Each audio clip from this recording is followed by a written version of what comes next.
So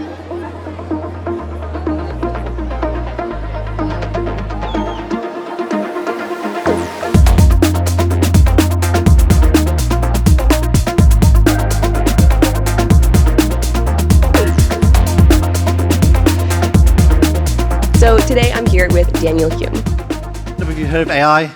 That's a joke. So I guess, actually, today I'm going to give you a different way of thinking about AI that's different to all of the stuff that's sloshing around LinkedIn, maybe something that's more practical, how you can apply it to your industry. We'll also talk about the macro impact that these technologies are going to have on society. So we're going to get quite philosophical at the end.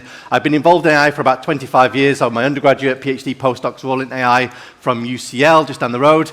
I started a company about 18 years ago that's been building AI solutions for big companies. I sold it to WPP 3 years ago, despite knowing nothing about marketing. Don't tell them, where I'm now running AI across WPP, and we've just spun out a company about a year ago to solve machine consciousness, which we'll talk about again later on. So that's me, it's boring. Let's talk about AI.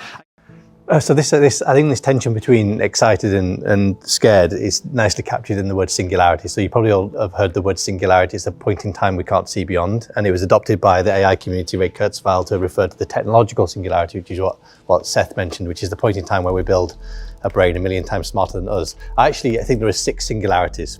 We've found that our creatives that have obscure backgrounds like art history or even history or geography or philosophy or, I don't know, photography, lighting, aperture, camera angles, they're able to ask much better questions of the AI. So the AI will know about some obscure time in history or some artists that's in some corner of the world that I will not know about.